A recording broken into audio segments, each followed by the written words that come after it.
Okay, cool. All right, I'm ready. What up, Gomertrons? Hi, Gomertrons. Hey, take a Father of the look. bride. Take a look. The record player's up, It. up I and think your rolling. mic's Oh, covering it. There it is. now All all I it's gotta do is missing. put that picture up above it. All it's missing is hanging that stuff in a Sonos 5. Remind me to talk to you about that after the record. Okay, here we Okay, here go. we go. One, two, three. 1, 2, 3. And fixing this hole. Mm. If anybody, I don't normally have the door closed. My kids are home and they're downstairs watching Hercules, Disney. Ooh, I love Hercules. When I find my way, I can go the distance. When they played that during the fireworks at the castle last time I was in Disney World, I cried. Oh man, I love that song. that crying is a combination of things being done well and nostalgia. I was like, I can't believe Hercules made the cut on this montage Wow. because that's an unsung gem. I think that movie. Yep. What's the one with Phil Collins? That's Tarzan, Tarzan. Okay, right. Because which I also love. there's a great Phil Collins score to that. I love I love the songs and I love the score to that movie. I don't Yeah. like Rosie O'Donnell's song though. When they play the pans, Oh, okay. That's awesome. I mean, that's awesome that you don't. I don't remember that in the least. I can't even place it. I didn't even know she was in that. Um. she's an ape in that movie. Oh, really? But let me just mention this. If Uh-huh. there are any like eagle-eyed viewers, wait, am I on? Yes. If there's any eagle-eyed viewers Mm-hmm. that saw that hole and thought like that it was, you know, that's like a fit of rage. Like that looks like a fit of rage. You know what I mean? Like, do you know what It's I a mean? very Like, small hole for a fit of rage. I know, but we have those in multiple points in our house, Sure. and that's been there since we moved here. So Yeah. perhaps it was, but I just wanted people to know I didn't do that at all, and also wasn't, at least on my part, a fit of rage. Well, we'll come back to eagle-eyed viewers because I've had Easter eggs behind me that I'm going to pull one out of during Oh, the good. record today for the past Oh, month or good. so. Okay, Okay, sweet. love it. All right, let's do it. Okay, okay. So I'm just gonna come right in, right? Yep. Okay. Little bonus. This is why you pay 13.1 Right, dudes, the big bucks. Thanks for dudes paying and money, everyone. dudettes. Okay. Oh, my script. I don't have it. Probably have one down here somewhere. It's on the notes too, just so you know. I didn't find or print those out. Oh, you could look at it on your phone. I shared it. It's on our shared folder, everybody. It's this new thing to make things simpler. Yeah. Um. Okay. Now, totally not trying to be a hoser. Where our shared? Ah, there we go, So obviously he has dude. not looked at this before, folks. You're seeing him see this for the first time. Well, I mean, it's the reason I didn't is it's the same as always. I see. Do you know what I mean? Mm-mm. This is new, right? The two Gomers folder that I put is new. Yeah, yeah. But this thing is the same as it always is. I see. Got it. You know what I mean? Yeah. Like the one sheet. The The format Yeah, yeah. of this. Yeah. Sweet. Okay. Awesome. Sorry about that. Okay. No problem. Welcome, everybody, to Perfect Movie, a podcast where two regular guys try to save the universe one great film at a time. This is Anthony speaking, one of those two aforementioned Gomers, coming to you from Atlanta, Georgia, joined as always by my friend Steven, all the way out in Flagstaff, Arizona. Hey, dude. Hey, man, I feel like there should be more, like there should be like a nice score, champagne, bubbly Ooh, score underneath us. I feel like there should be white and tan. You know, we're so talking much Nancy white and Myers. tan. Um, you have your comfort movies, right? You have your Yep.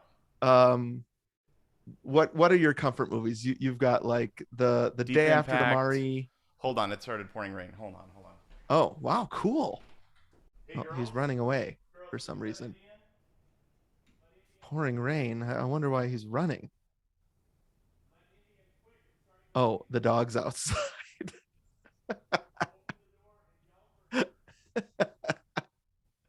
All right. I don't know if this is going to stay in. It'll stay in on the video, but I don't know if it'll stay in on the audio. Oh, he's giving me a thumbs up.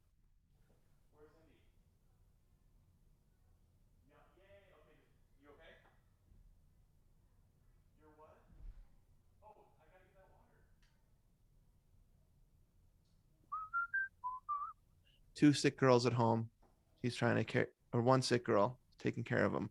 One wet dog now, sounds like. Okay. All right. Lily's panicking because she is dehydrated and she said her body feels really weird. Is she Um, is she drinking water? she is. I need to go down and see what she's up to. Okay. I'm so Should we sorry. stop this? Stop this. 1, 2, 3. Stop. I'm sorry. I just need to. She's. I'm going to pause the recording too. Okay. She's like panicking. Hold on. Okay.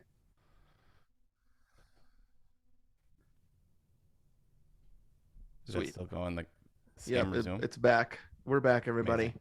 All right. Let's We're try gonna this. we're gonna see if this works. Yep. We've got a sick kiddo right there. Yeah, we've got an audience. So that's kind of cool. Maybe she'll Yeah. be laughing. I mean, it's not cool that she's sick, but she loves the Gomers. So, all right, let's Sweet. start. 6 even. Yep. All right, here we go.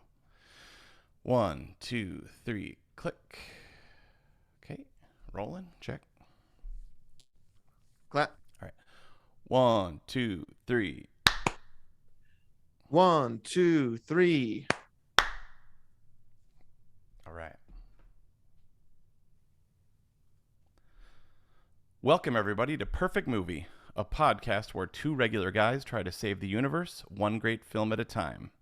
This is Anthony speaking, one of those two aforementioned Gomers, coming to you from Atlanta, Georgia, joined as always by my friend Steven, all the way out in Flagstaff, Arizona.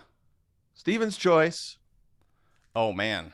This one, I feel like I should be wearing khaki pants, like a linen shirt, pressed, tucked in. Have you ever seen Something's Gotta Give? Keanu Reeves in that movie has a severe white turtleneck cable knit sweater that is to die for. I wish I had it. Do you know when I watched that movie? No. This is like so random and rare. I watched that movie, just me and Maois. a friend of ours mother. Yeah. that you just watched Something's Gotta Give. A pretty kind of like, I mean, no Nancy Meyers movies are raunchy, but that one is probably her raunchiest. Yeah. Watching it with Ma Otis. Like that was the summer after senior year, maybe, or one of the college summers, maybe. Yeah. We always used to go to the OSs. They were the place to gather. Right. And it just happened that you were alone in the house with Ma Otis and you were watching that movie. Yeah. So all right. I don't know why. I don't know how that happened. Well, I don't know if you remember the sweater that Keanu Reeves has in that movie, but it's pretty. I mean, it's baller. That sweater is I great. wish we were wearing that. One of us was wearing that for this right now.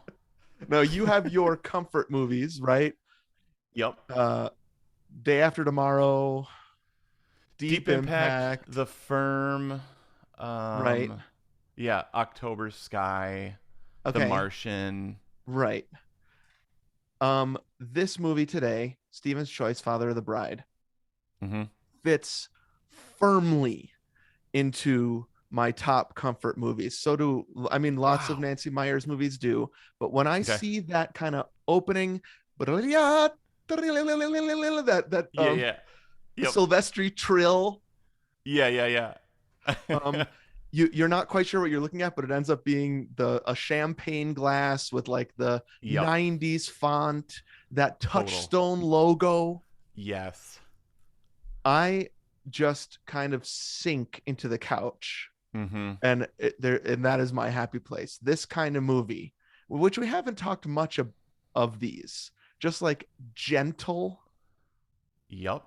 Oh, for gentle, sure. Low stakes movies. Yeah, I wrote down a few like Nancy Meyers, like Just like if you when you have a website or something and it's got all those words, some of them are bigger, some of them are smaller. Like adjectives to describe. Oh, I see, Or like a word cloud. That's what you yeah, mean? yeah, yeah, yeah, yeah. Which Here, make a here's what I. Nancy Myers word cloud. This is the word. This is the word cloud that I came up with. Just real Yeah, quick. yeah, Okay, I put heart, mm, feel good, yeah, cooking, mm, food. yes, Okay, yuppie, upper middle class, white, yes. female heroine, Mm-hmm. great houses, Yep. uh, Great set white. design. Oh yeah, white, khaki, tan, beige, kitchens, I like cooking. that white has appeared twice on this list because this is a white. I don't know if there is wait, BD Wong, but he's Yeah, a yeah, Jew great. in this movie. His name is Howard Weinstein, which is one Oh, of my you're favorite jokes in Father of the right. Bride. Yeah, yeah, yeah. That the one person of color is a Jew. Totally. Woo. Yeah, I mean, I suppose I could be ashamed for loving this movie so much when it's so white, but there's something that is like rich white person problems. They have to like come up with problems, and I just like the I effort know. Just of what problems could these people possibly have. you're so right. Just manufacture like little kinks in Yes, perfection. and then Myers puts pen to paper, and you get Yeah. an hour 45 out of it. Whew. Yep. Oh, for sure. It does feel good. It washes over you. You're right. I mean, there is a there's a certain escapist element to Yes. just like everything is nice Mm-hmm. and like I said heartfelt, and there isn't a lot of angst. Like the main angst in this movie is Steve Martin just not being sure if he can afford all this. Okay. And So then yeah, I totally agree with you. It's just like, is he too obsessed with his daughter? That's and how will he pay for her wedding? right. Those are the two like tensions in this movie. And it's kind of like, I don't know. I guess. Yeah, but okay, so yeah, this is like this is man, you put the nail on the head. It's a perfect equivalent of my sort of comfort movie, which usually has something to do with space. Your Uh comfort movies tend to have some a little bit more tension in it. Like, yeah, but yeah, a castaway, like oftentimes it's about a right, person finding themselves or a person being alone. Walter Mitty. Walter Mitty, totally like a four movie, Mm-hmm. like finding out somebody's true identity or that somebody is special, Yes. or a striving kind of movie like a math, like The Martian is perfect, right? Like where it's something like somebody has to figure Yep. a problem out. That's Yeah. Castaway too. Yep. Yeah. But So this yeah. is a 7 movie. Huh. And so is that Okay. first half an hour of The Firm, Yep. because it's so comfortable Yeah. For and sure. provisionary and Yep. um so okay, this is a Stevens choice. I'm wondering if I can also choose how we talk about this movie, which is I would like to go into the trial pretty quick here Okay. because Sure. Yeah. Yeah. Absolutely. I watched it last night by myself Oh man. because the rest of my family has seen this movie so many times. Wow. They We made a deal last year that I would only watch it once a year, but Okay. it's always during Father's Day, and so it's May when I'm watching this movie, and so they were out. It's not been a year yet. They refused to watch Right. Father of the Bride with me. Okay. So I'm watching it alone. That let me take copious notes. And so Mm. what I would like to do is actually in the trial do something we haven't done before, which is walk through the entire movie beat by beat. Okay. Totally into that. We're going to need more time for that. So I'm wondering if we can get to the one sheet pretty quick, Yep. VHS copy, and get into that trial ASAP. Yes. Absolutely. Let me just mention. Oh, you know what? I'll mention that when we walk through the movie. Okay. Do you have any So I want to mention. Strickens? Oh, I do have a few strickens. Okay, let's do a couple Strickens before the trial also, because I always like to do that the opener. Why Okay, don't you do we'll the you want to do the one sheet first, then we'll do some Strickens, and then I'll read the VHS. perfect. Okay. Okay, so Gomer one sheet, Mm. December 20th, 1991. Now, is that right or was it September? Because Wikipedia or something like that said September, and then IMDb said December. And IMDb has been off a couple I of times. remember this being a Christmas movie. Okay, okay. Um, but Then that that could was be right. because of the snow in the movie, but and because the Silvestri score actually sounds a little bit like Christmas music. Um, Yeah. so I Yeah, could be wrong. actually, I just always get yep. a Christmas feel sometimes from this movie.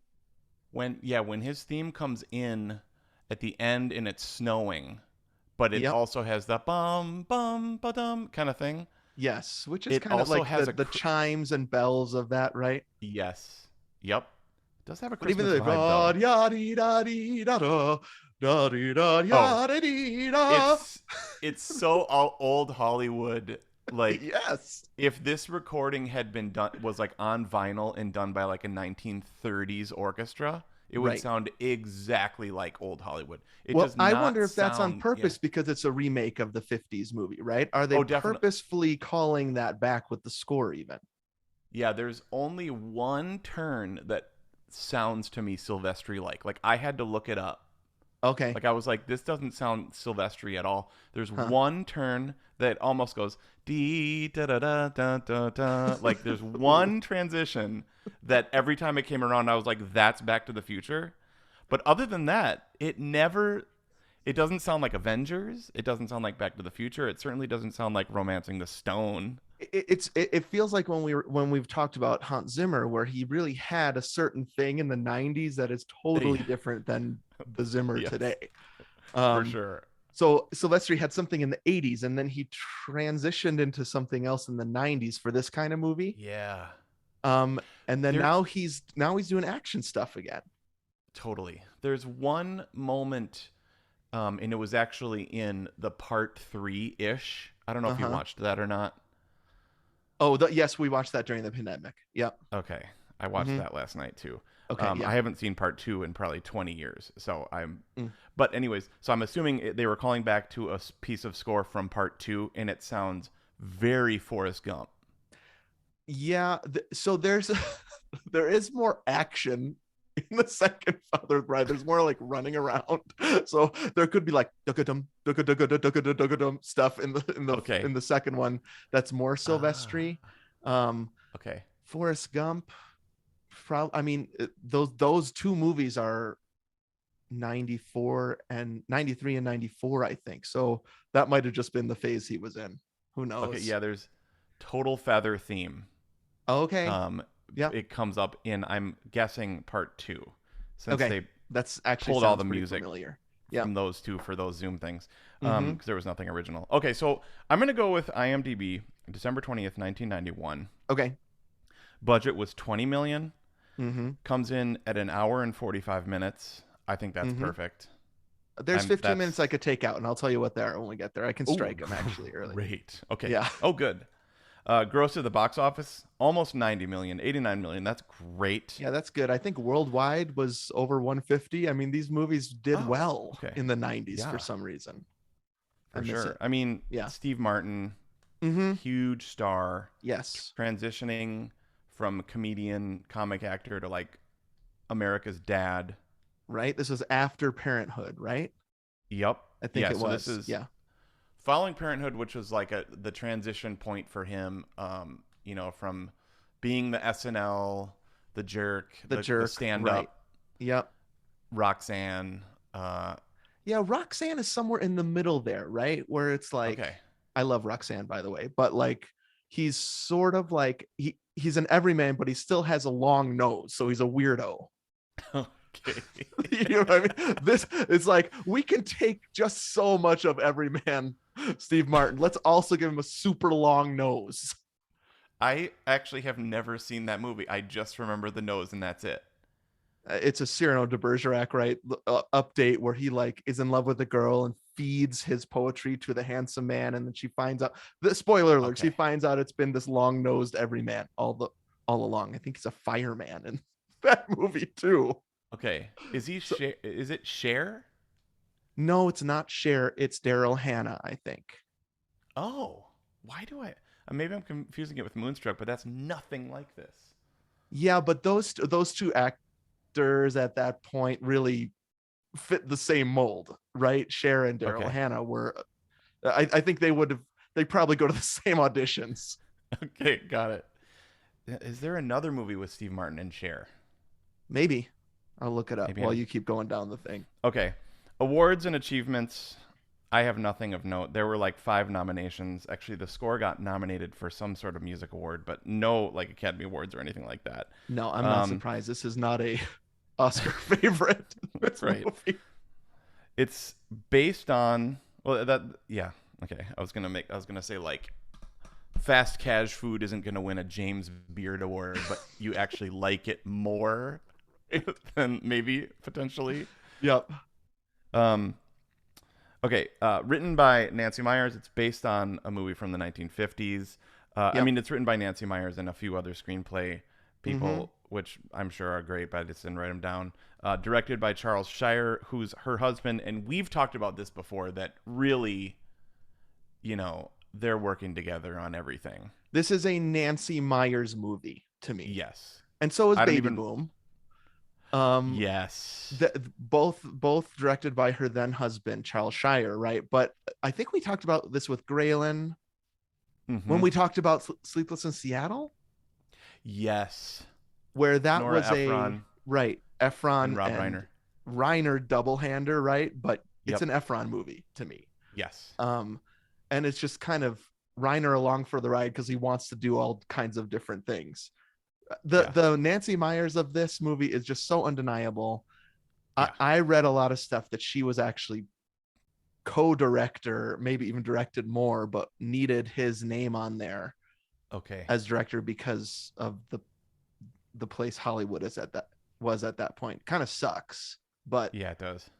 I consider this a Nancy Myers movie. That's why we keep saying her name, and I can't even remember sometimes her husband's name, Charles Yeah, Shire. I've never even heard that name before. Yeah, Honestly, I'm sorry right. to say. Score Alan Silvestri, like we talked about. Mm-hmm. Um, just because I'm a music guy, that's like top importance.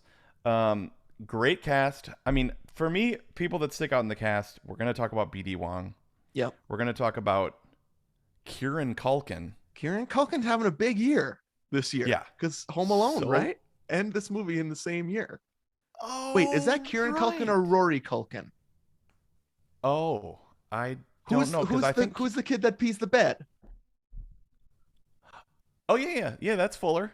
Yeah, go easy. He's gonna wet the bed. Yeah, for sure. That's Fuller. That's Kieran Culkin. Yeah. Absolutely. Yep. Home So Alone. he, I Yeah. mean, Oh, I'm wondering if people were at that point thinking which Culkin will rise to the top. like Culkin Wars. I mean, yeah. Culkin. I mean, like, let's think about it.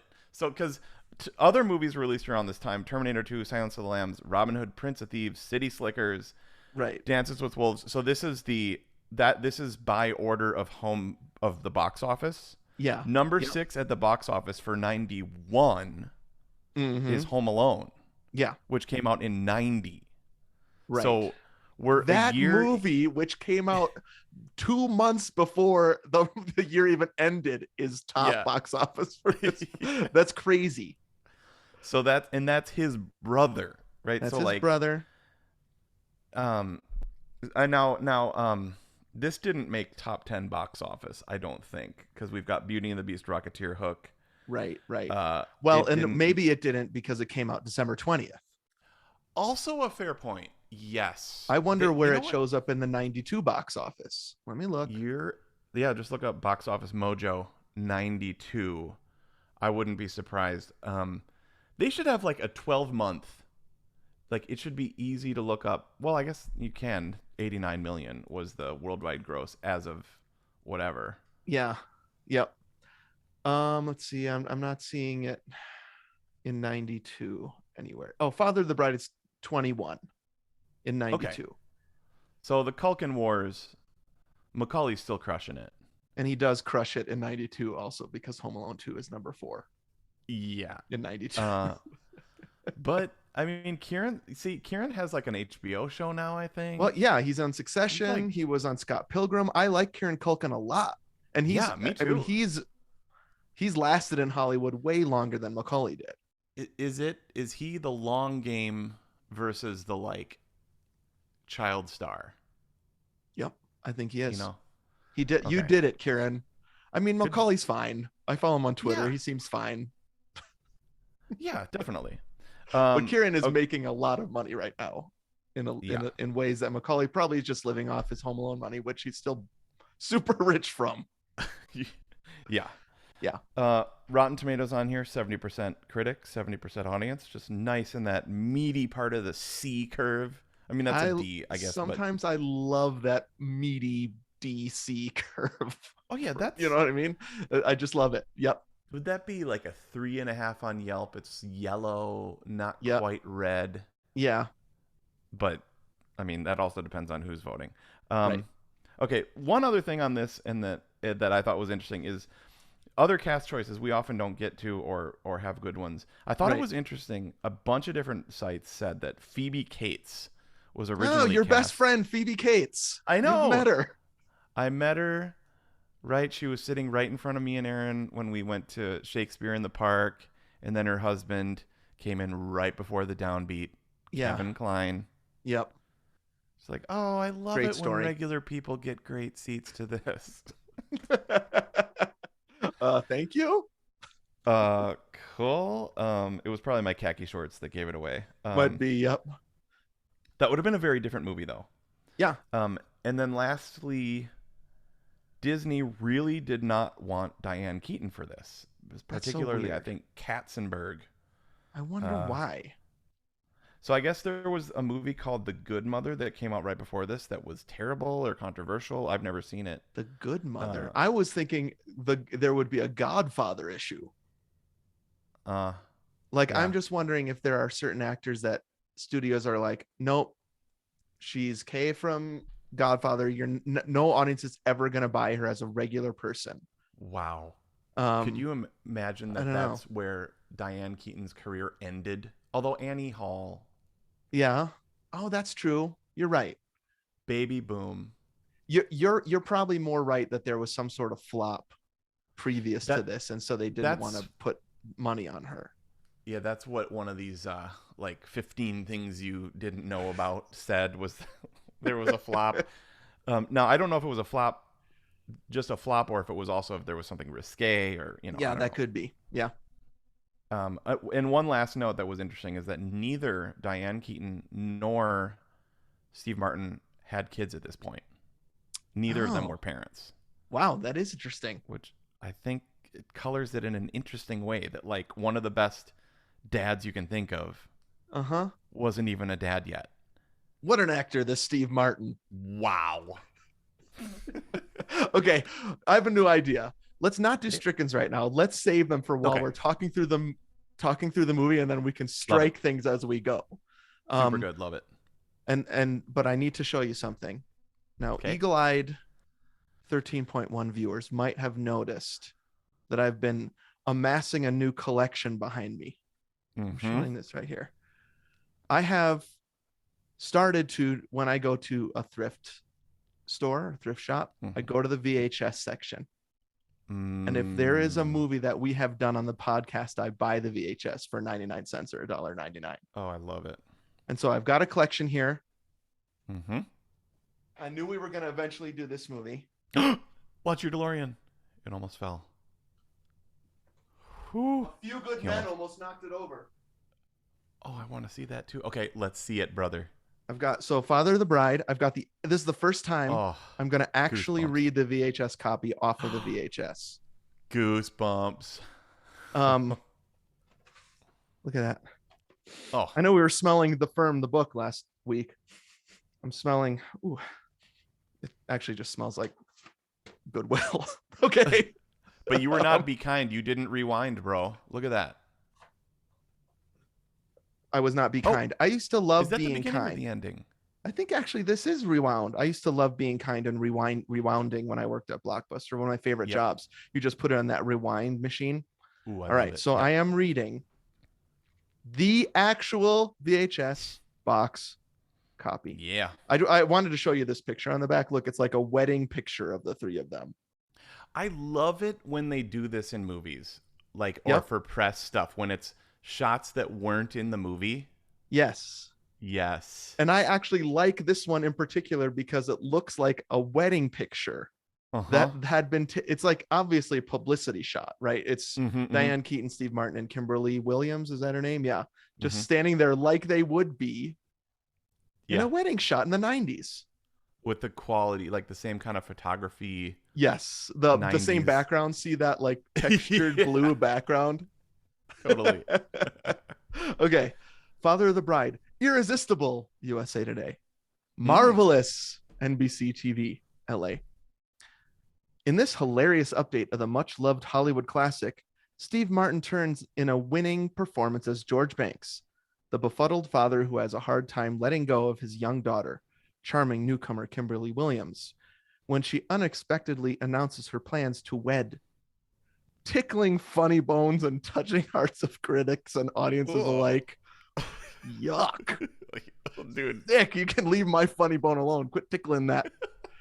This entertaining treat Sus, bro. chronicles George's hysterical trials and tribulations. Yeah, right.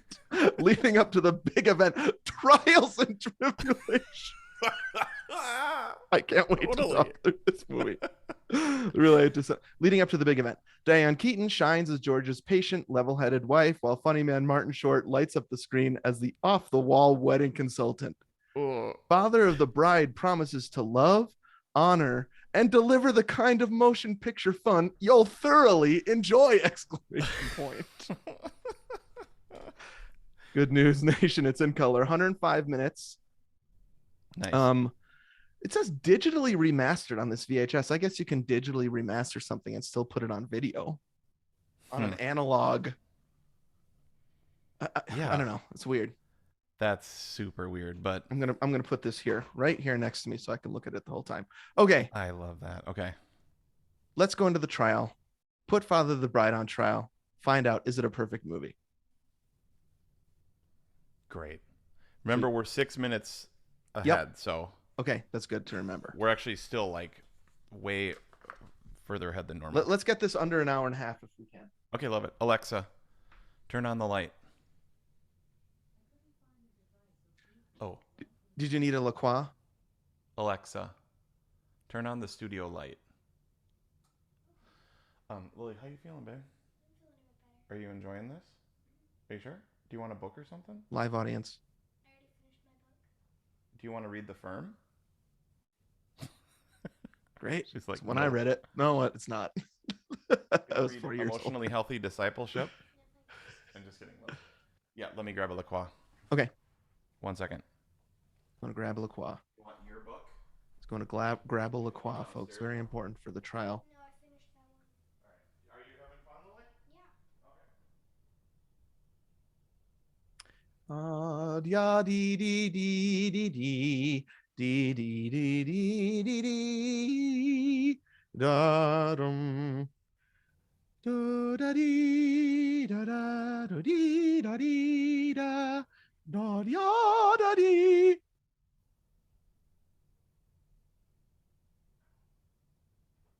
Da da dee da da da dee ya dee. I love having you in here. That's fun. All right, All right. let's clap. 1, 2, 3. 1, 2, 3.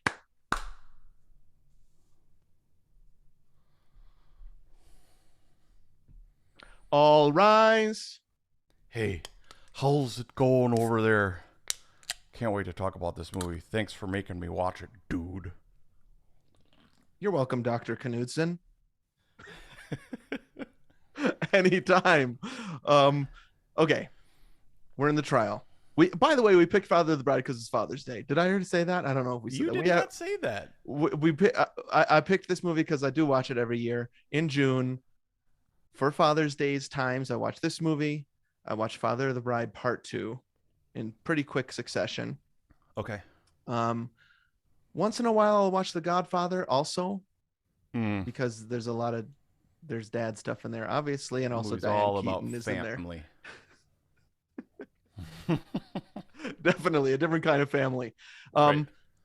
This is how it works on this podcast. If this is the first time you're listening next year in 2023, when this comes out on the main feed, we pick a movie we love. Sometimes one of us does, and then it's either Steven's choice or Anthony's choice. This is Steven's choice. I love this movie. We talk through the movie, and then after that's all done, we act as its defense counsel and present evidence, or actually we do this during the time. 2 exhibits apiece. Did you bring evidence even to my choice? Actually, even though it is yours, I do have 2 pieces of evidence if we want to get to them. Wowzers. So Sure. as we're talking through, if we get to that piece of evidence, you'll hear this sound chunk in, and then we attempt to prove to you, listener, and to one another, that the movie is not only good, but it's perfect. And then after we're done, this happens after we're done. Listeners, you act as judge, jury, and possibly executioner, because I get a vote, Anthony gets a vote, and you get a vote. 75% yeses from the nation equals a yay. If we get 3 votes, perfect. We send this VHS, this actual Whoa. VHS, Whoa. to Jabba the Hutt during the cantina scene in episode 4, so that we don't have to see him in that movie at all because he's a hideous mess. He watches all the movies we send him, and he converts into a good guy by the end of episode 6, but it's too late. Princess Leia has strangled him and he died. Deathbed conversion. Sorry, Jabba. We're going to try to do that anyways. It's better than nothing. Okay, so like I said, I would like to talk through this movie beat by beat. Is that okay? That sounds super fun, dude. I Okay. love it. All right. I already mentioned the Touchstone logo. Perfect. Right? It's Touchstone, isn't it? Yeah. It's got like yep. that blue bar that goes across the bottom. And then there's that Yep. very 90s kind of circle with like a little lightning drawn Yep. like at the end. And you just know you're Oh, in yeah. for it. Deedle, deedle, deedle, deedle, deedle, deedle, deedle, deedle, deedle, dee. Right? Right, I yeah. think. I think you're right about that. Think that comes before 3 Men and a Baby. That's another one that it makes me think of. Mm-hmm. You're Touchstone right, is- because that's on Disney Channel and Disney owns Touchstone, but doesn't Yes, put that's what I thought. everything on. So this wasn't on Disney Plus. You're right. So that was annoying. We did have to pay for it, but worth it for the podcast, of course. Yeah, Touchstone, wasn't that sort of like Katzenberg trying to, an adult, not adult as in a, No, you're right. Like live action, non-kid movies. That was yes, their like Disney. that was Disney's like way to try to break into that. And so they put out a bunch of stuff in the 80s and 90s, and you're right, 3 Men and a Baby. Fathers of the It looks Bride. like it to me. Yep. So okay, we've got that logo. The Touchstone blue logo, and then like I alluded to earlier, that champagne Silvestri score kicks in. You get that 90s font, Father of the Bride, and then I was hoping that you'd see right away that it was a Silvestri score. Yeah, I busted my phone out and checked on IMDb because I couldn't tell. Yeah.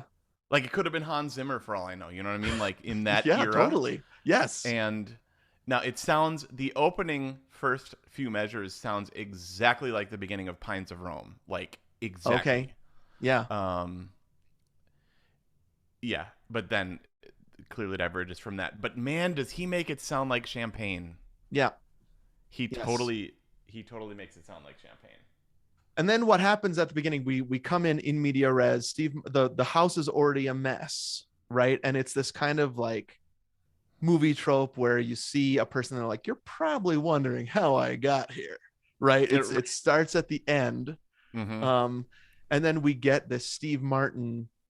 Well, he narrates the whole thing, but here we get this Steve Martin like monologue about like, my daughter used to be a baby and stuff. Oh, yeah. So how did he record? Like, did they have a camera crew there at the wedding? Like, when did he do this? Before the phone call at the end? Yeah, so like they must have taped. You're saying like when they taped this scene versus when it comes back to it at the end. No, IRL. Oh, Like- no, this is somebody's actually taping this. You mean the wedding photographer is also hired to make a video of his like testimonial? Yeah, like this is like breaking the fourth wall, Right. talking I see what you head mean. Yeah. from the. Yeah. Yep. Shoot. I'm gonna edit it. Do you want me to edit this app? No, you're editing this app. No, I got you. Okay. Here, the problem is, just hold on one second. I can tell you're struggling with your headphones. No, first, so the left headphone, Uh-huh. it just sounds like pure static. Okay. It's just going. Yeah. And so It's not good. no, it doesn't. Let's see if maybe if we repair it. You there? Yep. Let me hold on. Unpair.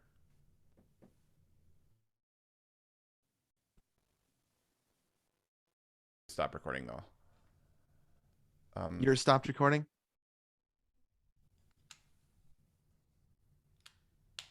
You're stopped recording? Oh, now he can't hear me. Oh, sorry, Now but he- you're not going now to be he- able to listen. Now he can't hear me.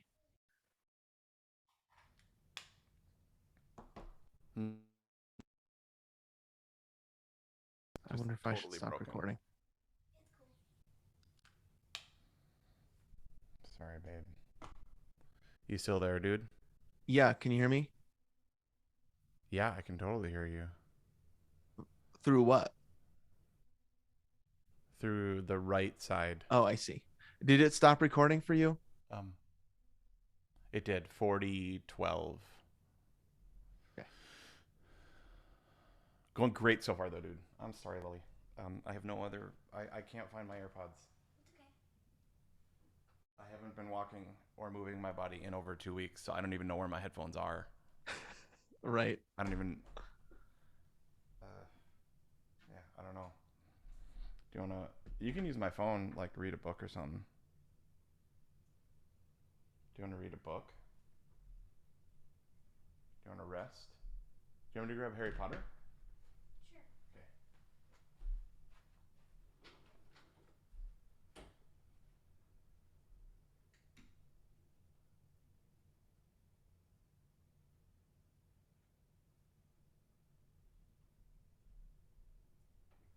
Is this cool?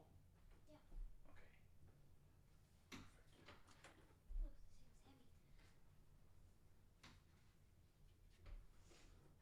this seems heavy. Perfect. Can you see? Do you have enough light? Are you sure?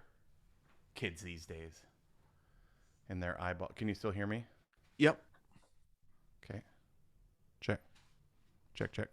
All right. Can we Still go working here. at like 40? No, let's do Sure. 30. Can we do 39:30? Sure. That's right after I said. Oh, you mean that Sure. the photographer was also hired to make a testimonial is what I say last. Great. So 39:30 Yep. even. It's not going to be perfect though, so you're going to have to edit that in. Edit No it. problem. Cut some stuff out. Hold on.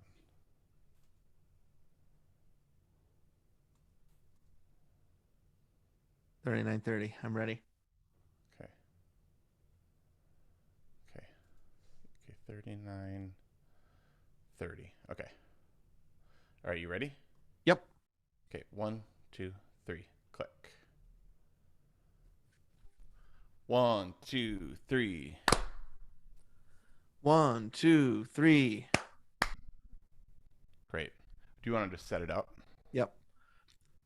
So you're saying that the photographer was also hired to do like a testimonial of Steve Martin. Yeah. Yeah. Like a breaking the fourth wall. Right. Yeah. Like talking head sort of thing. Yeah. Yeah. Well, he does do that, and he talks all about, oh, I used to be able to hold her hand in my hand and all this stuff, and you start getting an Oh. idea of the kind of Yes. guy that this is, right? Mhm. It's kind of like the introduction to him. And then also that this movie is about, he says one thing like two people getting together and spending the rest of their lives together is a marriage, and that's nice. But what we're talking about is the wedding. Oh, yeah, yeah, Those are two different things. yeah. Um, for sure. Sorry, I So, can't remember. okay. I actually can't remember that part. All right, that's Sorry. probably going to happen a lot. All right, you can edit that out. Okay. Okay, I'll just go on. So then he starts narrating what actually happened. You go back like 4 months or 5 months, I can't remember. Yep. Maybe more than that. You get a look at his place of business, I love that. Sidekicks. Yep. So he's in the sneaker game. Yep. Yeah, Now, he in owns the a sneaker. So I always think when I'm watching this movie, how did he get so rich? Because they're obviously rich. I looked at what their house is going for currently, and it's $2 million in 2016.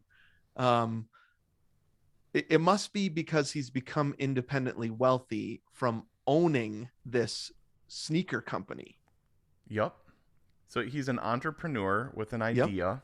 Yep. Like he's got a sneaker company that looks like it. It seems like he started it from scratch. I guess they never really said that, but I've always assumed that. It also is like the factory floor of Sidekicks, and he works in the office above. So it's not like Nike. Right. I don't know, very what is this, small. like bespoke sneakers or something he's making, or like, I don't know. All I know is that I love the logo Sidekicks. It's like this really boxy Yeah. 90s logo. I asked for Father's Day, I want a Sidekick sweatshirt, and Nice. I want a trucker hat like Sylvester Stallone wears an over the top. And those are both Yes. available on Amazon. So I'm cross my fingers that I will get those two objects. Okay, those are both fantastic. Yeah, I picture Sidekicks as sort of like Allbirds, like a startup, Yep. Okay. like sneaker company. So Mhm. I love that little Yep. bit of, little bit of plot development, character development. I think that's super cool. Yeah.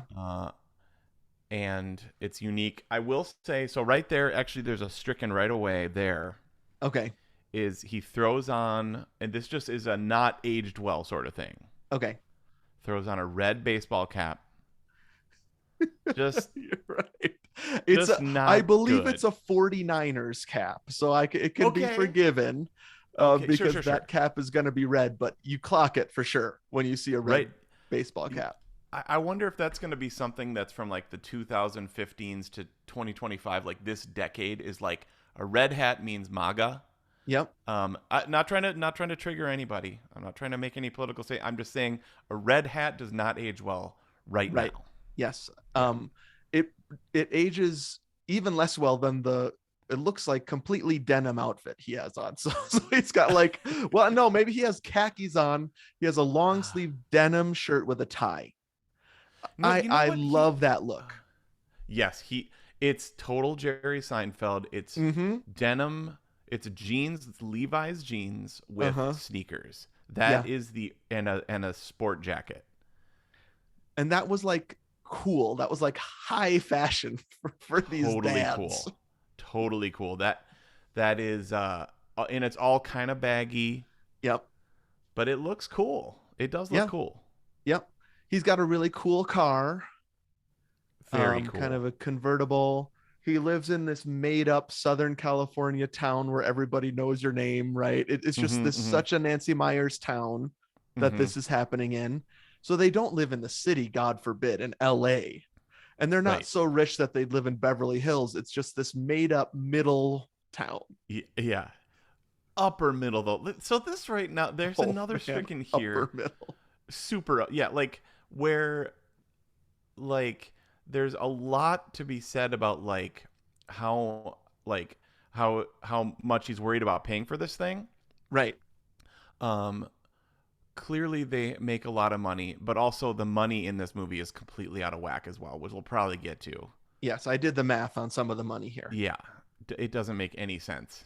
It doesn't Yeah. make any sense. They really are reaching to make this an issue for this guy, and they have some sort of, I mean, the number I came up with for what the wedding costs is so massive that you forgive him for any trepidation he has in this entire movie. He is in the right. Just in case you're wondering who the protagonist is, it's Yes. Steve Martin. Well, yeah, so actually Aaron and I talked about that last night because we did watch it together. Fun Yeah. date night. Mhm. And then we actually have a live audience because my Lily, who one day I'll Mhm. be the father of the bride too, Right. is God, laying right right too. here, and she's not feeling well, and she got sick in the middle of the movie. Right. And so, but anyways, Aaron did say this, he's a little bit self-centered. And, Yeah. and then I was like, now the movie is called Father of the Bride. What at what point was she thinking that? I'm curious. Or I is it think just the the overall vibe? A little bit overall vibe. And I wasn't trying to knock her down with that. I was just like, clearly he's the protagonist, Right. right? Like the movie is about Steve Martin. But I understand where she's coming from in that sometimes Yes. you're like, who's in the wrong in this conversation that Yeah, they're 'cause having right now? You're right. Your hero character, you're supposed to feel for them. But like, okay, I think maybe the part that she said that the most was when they're going over the guest list of starting with 500 people. One of my favorite scenes in the movie. Oh, totally. But like he was doing these kind of like not just like side eye rolls and stuff. He was like legitimately being like every single thing that costs money. He's like, ugh, ugh, ugh. And like she was kind of feeling like, and I actually felt this too, which was like it was making Annie, his daughter, Uh-huh. feel like real bad. Right. Now I have know what I mean? complicated feelings about Annie's attitude throughout this whole movie also. Okay. Um Okay. but my favorite thing that Steve Martin says in that scene is when Annie they're looking at a guy and she's like, "Isn't that guy dead?" And he's like, "Oh, Yes. yes, great." He doesn't have to come to them. And I mean, Totally. this is not a particularly well written movie, but I do appreciate sometimes that you have to think scene by scene, like who's being the brat in this movie, in this scene. Yup. Because there's a That's lot a of good- that's a brattiness good that way to put it. happens. Mhm.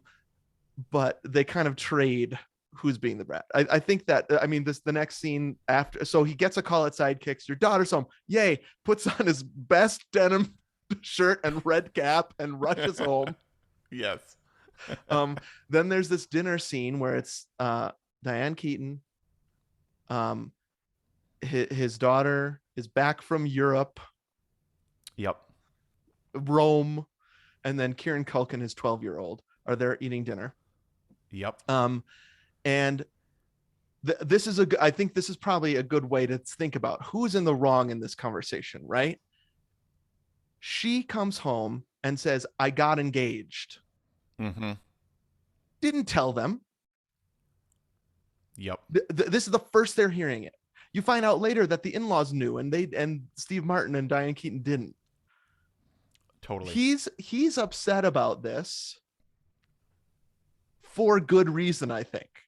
Yes. But Here- also he's upset about it because he's kind of being a brat about his daughter not being his precious gem that only he can hold anymore. Yeah, yeah. So you're kind of wondering who's in the wrong here. for sure. Hold on. Let me chunk in here. Okay. Okay. My first piece of evidence is right here in that Uh-huh. in the writing of the movie, they get right to the conflict right away. I mean, this is what we're talking about is still like 3-4 minutes into the movie. Yes. I love this. Mm-hmm. And it's absolutely this dinner is a really amazingly written scene and Yeah. incredibly acted between Diane Keaton and Steve Martin because it could almost be a split screen of two Mhm. completely different they're two completely different reactions, right? Yep. And I love watching it twice and watching both faces. Like Steve every single thing. You know, he kind of redoes this in Cheaper by the Dozen, actually, Sure. when his oldest daughter is talking about Ashton Kutcher's like career, Yeah. and he's actually doing a lot of the same facial movements, but almost I didn't even think about it till right now, almost parodying this scene maybe. Yeah. Yep.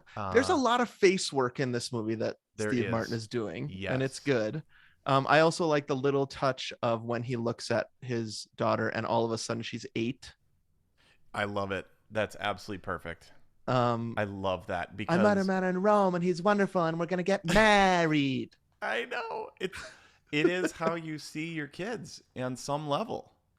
It certainly is how he sees his kids in this movie, I and I know. think that touch is a really, and then he gets called on it later and denies that he sees her that way. Yep. But obviously he has flashbacks later about her being a baby and playing basketball and all these things, right? Mm-hmm. And so I really like without having to be told that this is how he sees her and that's going to be a struggle for him. Yep. They put this 8-year-old lookalike in for just a 30-second, maybe less than that, 10 seconds of screen time. It's pretty good. Yeah. So good. I love that they set it up right away. You're like, okay, this is what this movie is about. Right. And you put it perfectly. Who's being more bratty? So Yep. is it him? Because Aaron actually did say, kind of wish we had Aaron here right now. She's at school. Mm. Um, that it's a lot to spring on the parents. Totally. This is like, it's too, like, you know what? Lily's right here. I would be pretty ticked. Me too. I would be ticked. Yes, like he's not in the wrong here. I would be ticked a lot through this movie if I was him. Like, you are wanting me to spend how much? You did what? You reserved what? Like, Yeah. and I think that Myers is trying to actually play that game with you throughout the movie, where you're whenever you're like, oh, come on, Steve Martin, get over it. Then you find out that the guest list is 570 people. Mm-hmm. Totally. And you're or like, that the cake okay, why is this just $1,200? right? Why is this an expectation of him? That feels like am I wrong about this? That feels also kind of 90s, that only the family of the bride pays for anything, including flying relatives from Norway or whatever. Oh yeah. Okay, let's jump to a stricken real quick. Sorry, I mentioned that too early, but we're in this Great. brat conversation. But yeah, I'd be mad about that. Oh no, yeah. Like I wanted to strike that one from the record. The Copenhagen family tickets. Copenhagen, right? Like, yeah, that is jammed in there by Nancy Myers. I mean, it's totally fine because it's funny. Like, and I do think it might be on purpose to get you back on his side, honestly. Yeah. You're like, what? I mean, now there was the scene or the mention that they had offered to help him pay. Right. And he won't accept that. Right. So that's pure pride. That feels very like 90s or before, like manly, masculine dad. No, I can't have these Beverly Hills people pay a penny. This is my job. Yeah, but what was the calculation? 570 guests at 250 people ahead is $143,000 in 1991. In 2022, that's $310,000 for the wedding. Okay, that's just. I mean, okay, maybe the Kardashians when they have weddings. I wouldn't be surprised if it cost this. Our budget? I think I still would. I think if I knew that Khloe Kardashian was having a wedding and it cost $350,000, yeah, you're right. I would be like, too much. This is the humble owner of Sidekicks is expected to do this. Totally. So that's where it completely jumps the shark for me. Is I was like, this is completely unrealistic. That's where it jumps into like a fantasy akin to Lord of the Rings. Like this. It might look like these are people, but I think it's elves and trolls we're watching right now because nobody's gonna spend that much on so there it goes too far to get you on his side. But I think the touches of like the Copenhagen relatives and the you see the price of the cake, the swans are all kind of like, okay, this is a little too far. But I would also strike the price of the wedding itself. Too much. Okay, yep. Okay, so strike that. Strike the Copenhagen tickets. Right. Yeah. Aaron said, okay, two comparisons that he makes. This wedding costs more than their house. Yep. I think Yep. he said that. He says that in the opening monologue. You're right. And then the cake costs more than his first car. Yeah. I actually like that touch. Yeah. The cake that costs more than a vehicle. I Yeah. also like that now you're imagining what his first car was. Yes, that's good. Now, so Aaron actually paused the movie here. Yeah. So now, she said, "This is a waste of money," and this is Total waste. she said it's. I wrote this down. I was like, okay. She said it's one day. It should be special and significant, but it does not need to be lavish and wasteful. And you don't Yeah. even remember half the people that were there 20 years later. We spent one time Jessica paused and said we spent 100 times less on our wedding. We had a budget. Our budget for our wedding was $3,000. Oh, wow. Okay. And we Dang. still get compliments from people that it's the best wedding they've ever been at. Now you say that you're- to people because you want to make them feel good. No, but your wedding was awesome. Like the food was awesome, the dancing was awesome. I mean, Jesus was right at the center of it. The multicultural vibe. right, each So one of many Jessica's bridesmaid wore a different dress of an international student that she had ministered to as a college Yep. student. Right. I mean, Yep. so you think? I mean, Jessica does not like this movie as much as I do because of that. Just she can't get over the Nancy Meyers. How are we going to figure out how to get this guy in trouble? We need it to be a $300,000 problem that he just does. Yeah. Okay, I have a massive thing here that I think we probably need to push. If we don't, we likely won't have enough time to the Right. results show, because my question for you, and I wanted you to percolate, Mhm. is how would your wedding be? How would you do it differently now? Right. That's a good question. We should talk about that on Results Show, or we could just Okay. make that its own app content. Yeah. Okay. So George Banks is upset about this announcement that has been kind of dumped on him early in the movie at dinner. But nothing's too difficult that can't be solved by a little basketball, one-on-one basketball game outside. Mm-hmm. And so he and his daughter Annie play basketball. This outfit she's wearing, which is like a black dress with Yep. sidekicks, white sidekicks. Yeah. Hair tied back is I saw this movie when I was a senior a lot with my current girlfriend then. Not my current girlfriend now, but then. Yep. And she was obsessed with this outfit and modeled her fashion after this girl. Wow. So she a big was her a big fashion deal icon. 90s. Yes, definitely. Got it. Yeah. Okay. I mean, it's she looks incredible when they're like, our daughter has just come back from Mhm. Rome for the summer. Yep. The Yeah. music swells. She walks in, and you're like, absolutely beautiful. Yep. I mean, perfect. Phoebe Cates couldn't have done it better. right? And I think the white sidekicks really complete the outfit when she's playing basketball. Yeah. Then they meet Brian. Brian comes over. Brian McKenzie, Mm-hmm. very handsome man. I don't know who the actor is. Do you have that on the? After George Newbern. I don't know him from anything. Uh, I don't think. So besides I these looked two him movies. up. I guess he's done quite a few things, and also he is a huge audiobook voice. Oh, hey, I like that. Which George sounds what? like Newbern? Neubern. Newbern. Neubern. Okay. Apparently on Audible he has hundreds of titles.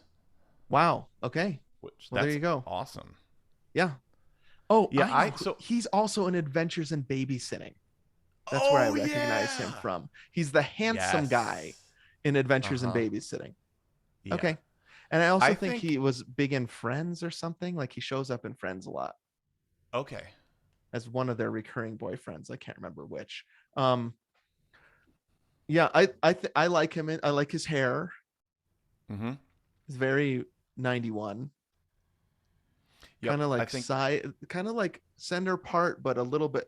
It's kind of mussy and fussy. It's a good haircut. yep, very good. He I think it's great casting because Mm-hmm. he's not overly threatening. He's Th- not, that's a great right? call. Yeah, it's not a Like movie about like my daughter's gonna marry like Ashton Kutcher, even, right? My yeah, daughter's gonna yeah. marry some misbehaved person, and it's not also like my daughter's going to marry a woman, or my white daughter is going to marry a black guy, which there's a lot of movies like that, right? Right. Yep. There's nothing really to base Nope. his being upset, right? He's not Yep. a racist dad There's whose yeah, it's daughter's going to marry a Hispanic guy, yeah, right? It's right. he It's not just is Get upset Out. because it exists. Yeah, this isn't Guess Who's Coming to Dinner or Get Out or something like Right. that. Oh, that's a great. Yep. It's You just know, that he like doesn't like the idea of wedding. He doesn't like that marriage exists for his daughter. yep. So hmm. They could have played that up in making him more threatening. Yeah. They could have played that up. I think it's perfect the way it is. They Like, don't. because he could have been It's too even gentle a for that. Thor. Right. Even a Thor or like a really right. Like a know, super ripped guy.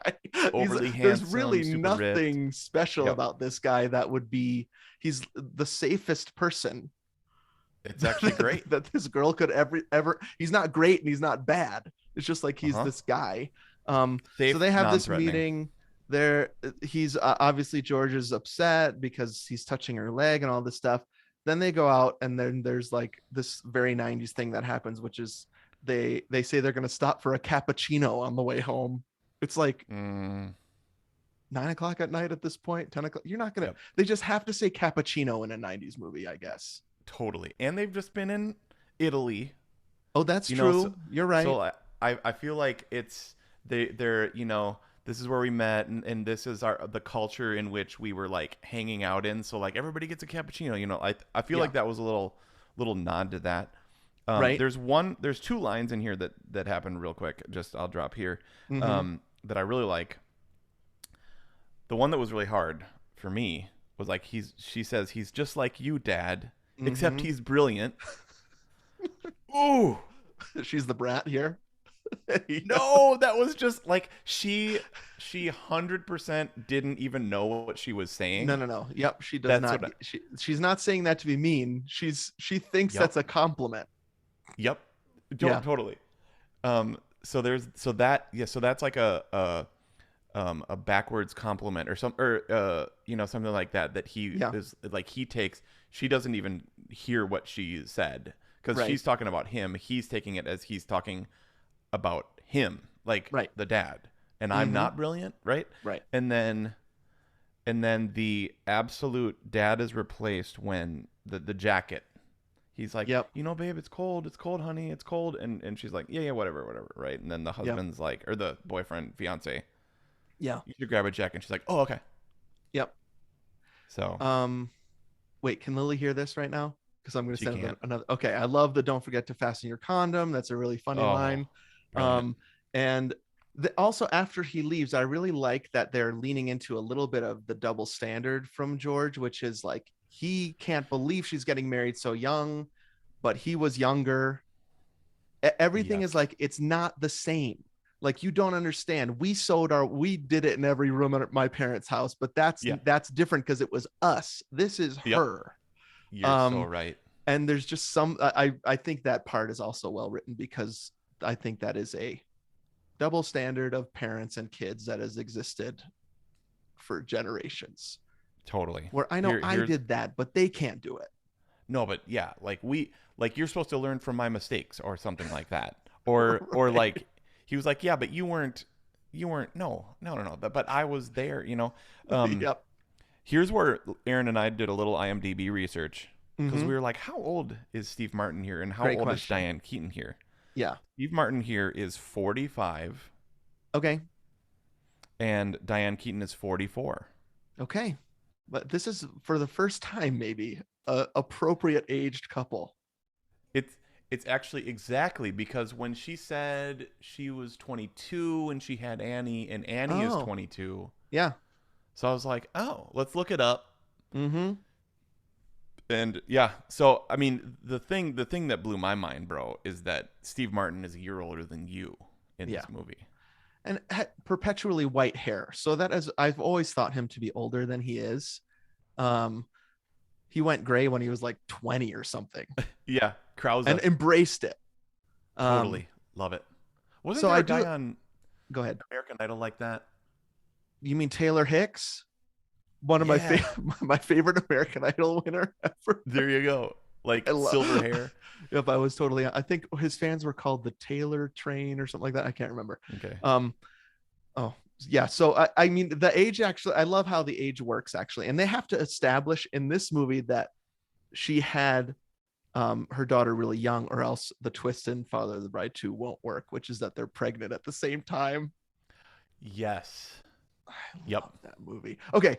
All right. So there's this kind of like they go to meet Brian's parents in Beverly Hills, and this is Mm. where Steve Martin I think really shines with his physical comedy because he falls off a roof and falls into a pool and is Yep.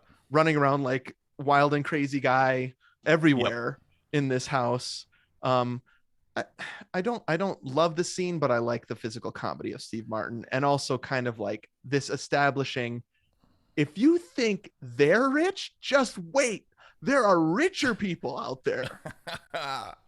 Well, I think, man, so now that we're adults Mm-hmm. watching this movie, things change. I remember seeing this movie and thinking he didn't have a lot of money. Right. And I remember them going to this fancy Beverly Hills Yep. establishment where their house could fit in the foyer That's of what he this says. You could park my place. house in the foyer. Yeah. Uh, but looking at it now, actually, let me just chunk in here, dude. Yeah. Okay, this is my second piece of evidence. This movie, like Home Alone, Uh-huh.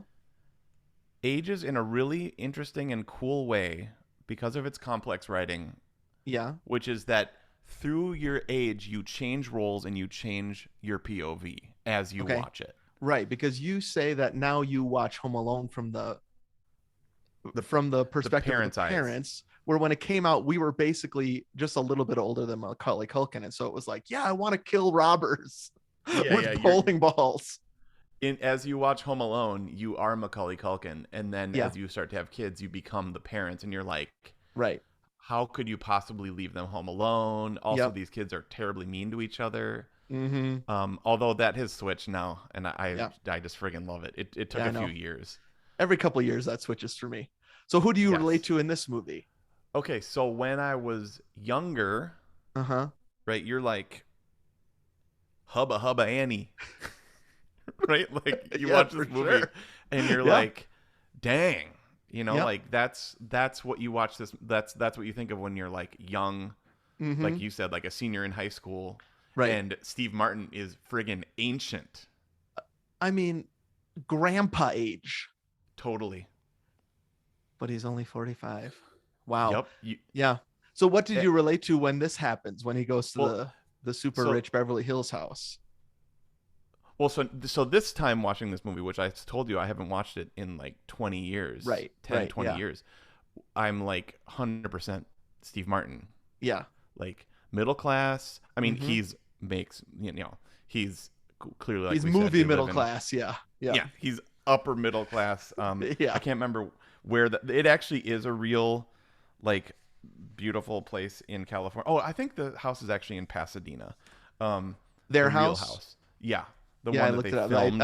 I just looked up how expensive it was, and it sold for 2 million in 2016. So Yeah. So, but I saw this movie this time through Steve Martin's eyes, 100%. yeah. And Annie actually reminds me of Lily a lot. Yeah. Like the scene where he's holding her and she's just crying, like that. She Mhm. acts that scene out so well after the blender scene, and Yep. like I was like, man, this is me and Lily right now, Yeah. That's thousand awesome. percent. Yeah. So that's what I mean about the writing, though, is like Yep. it ages and you change POV. Mm-hmm. I think that's interesting.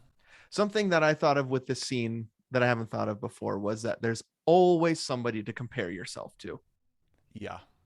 You can like you can be rich, you can be successful, you can have great kids, and you still feel like, oh, my shirt isn't good enough because of this house I'm going to, or wow, Right. this person has 7 the seventh door on the left is the bathroom, like Yeah. anything you can compare yourself to. So that actually felt true to life to me, where it's just like, yeah, no matter what, there's Yep. somebody else doing better than you that For you can sure. compare yourself to. Well, and I, if I did see this in college or later, I Mm-hmm. would have seen it through the eyes of Meet the Parents as well. Like that's Oh, another right. reading Mm-hmm. of this movie is you're Brian, Yeah. and like what was that meeting like? Mm. Like I can remember bringing flowers to Aaron's Yeah. parents' house when we were going to start dating, and Wow. like I knew them for a long time, but this time was different. Yeah. So I remember being Brian, Mm-hmm. and then and could you imagine meeting in-laws? Like, what if you don't like them, dude? Oh, yeah. Like, Yeah. what if they've got red hats? Wait a minute. Oh, phew, if it's Hold just on. a 49ers Sorry. hat. Yeah. Wipe the sweat off your brow. Right. Yeah.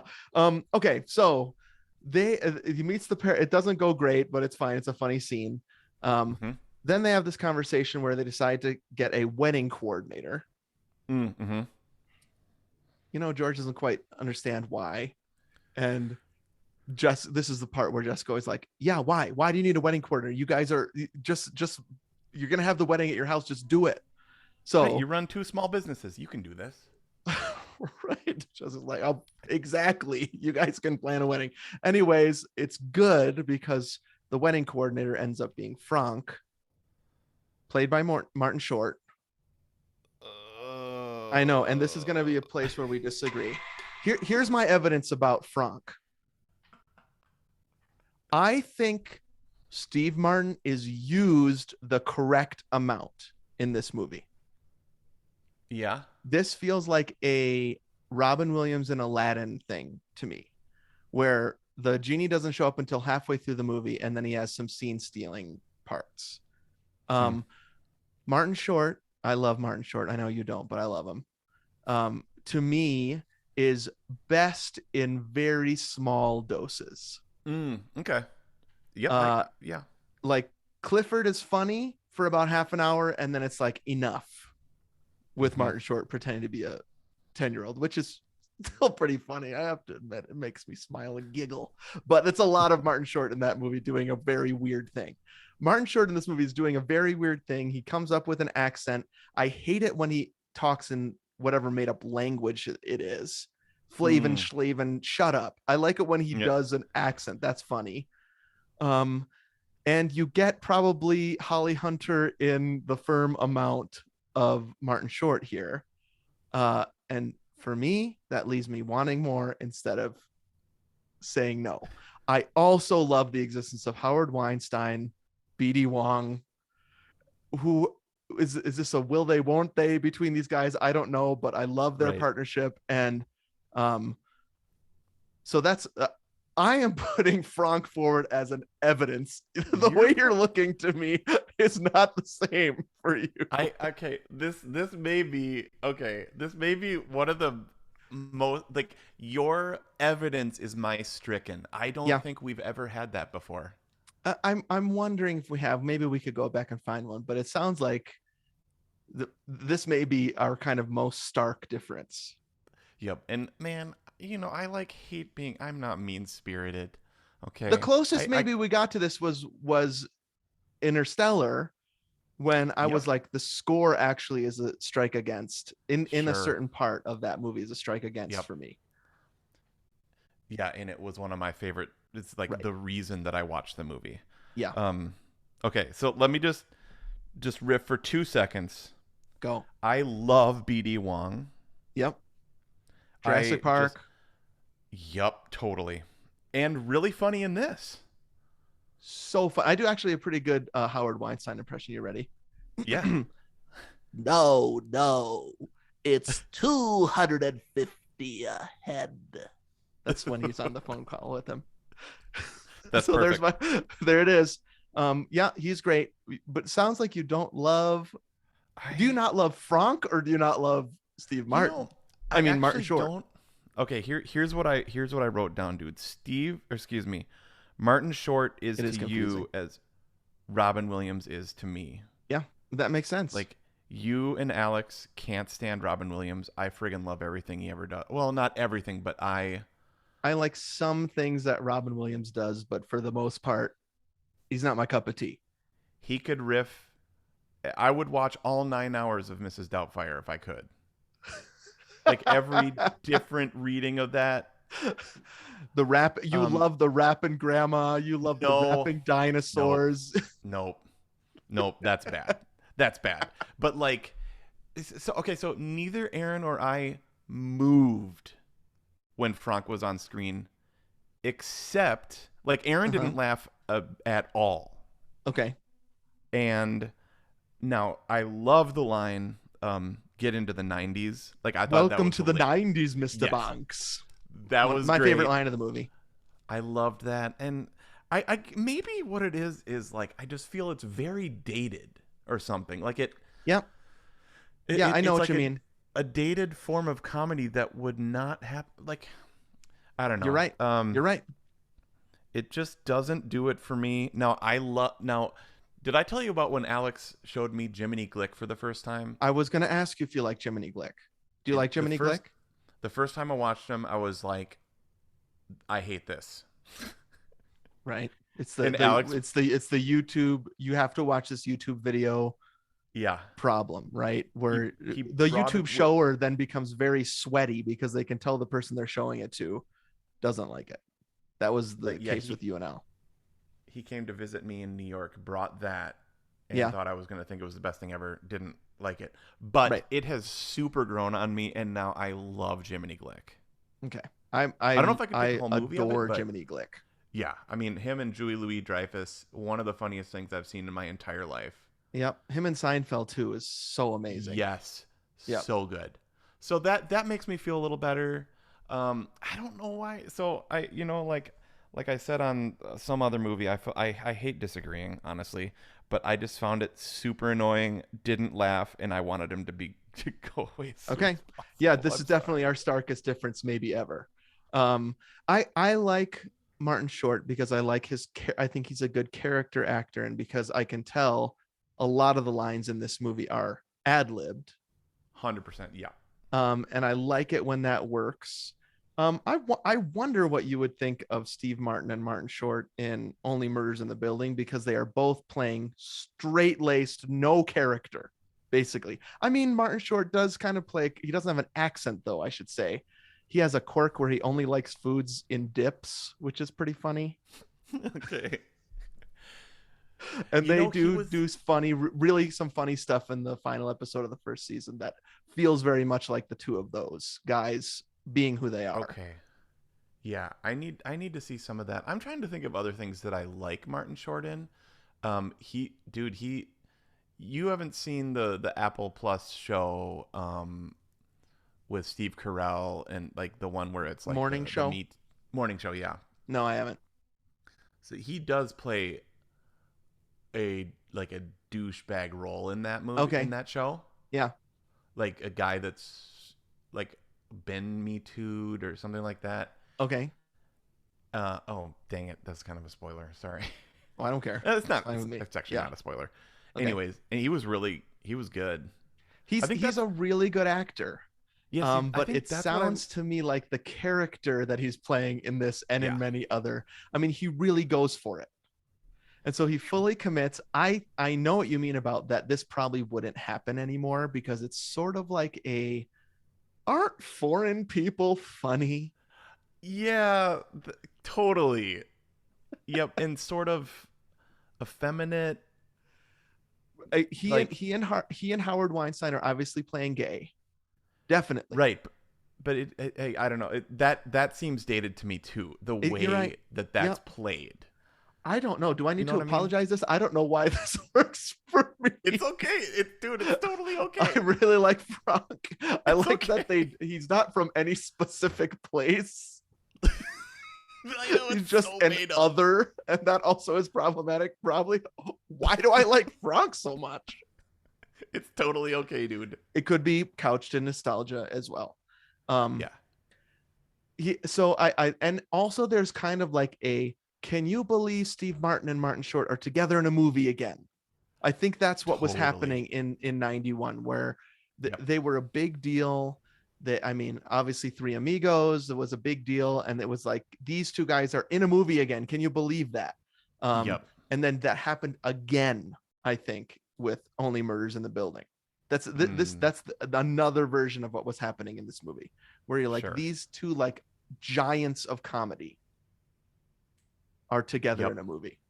I'm trying to think of what a good like analog of this for now would be. Well, that's the thing. It still is them. I know. Well, I'm thinking about like when uh you know the guy that plays Stefan in SNL, Right. Hater. Bill Hader, like when he was on Curb playing Right. Yep. like I mean it's not even close to as big, although they're both huge, Larry David and Bill Hader. Yeah. I think Um, maybe when the 2000, what was it, 2016 Ghostbusters came out, and it was like Kate McKinnon and yeah. those other Melissa McCarthy and what's her face, and they're like together, like this is a comedy, like perfect storm, Yeah. that kind Lightning of thing. in a bottle. Yeah. Right. So sorry you don't like Franck. It's Well, okay, do dude. have Welcome to the 90s Mr. Bonks written down here because I love that. I love it. Okay, so then he gets the phone call from Howard Weinstein about the price, and he's kind of being like, I think here you're supposed to be feeling like he's a brat for being so upset about that price. But then he walks in and Annie's sleeping on the couch and she's got a magazine, Bride magazine.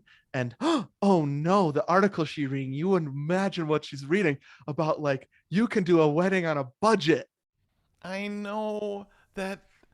Okay, where are you going? You with have that? to hire a friend to take a picture. You have to, and Oh. and so another thing that Jessica always says is she's like, we did all that. Suck it up. But it really affects Steve Martin, George Bonks here. And he's like, I'm never going to complain again. If my daughter has to read an article about having a friend help her to buy a cheaper dress, I've learned my lesson. And he stops complaining a little bit. He complains a lot more throughout the movie, but this really changes him. Yep. Okay, so I wrote down this scene. Mm-hmm.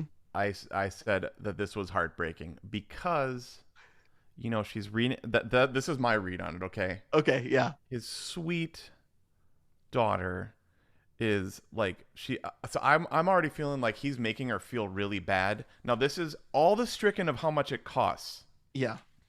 I wish that wasn't there because I just want to think of it as like this wedding is going to be like a $10,000 to $20,000 wedding. Right. Yep. So it's totally okay, and he's just being a grumpy pants. Right. And that's why that price is the biggest stricken. 100%.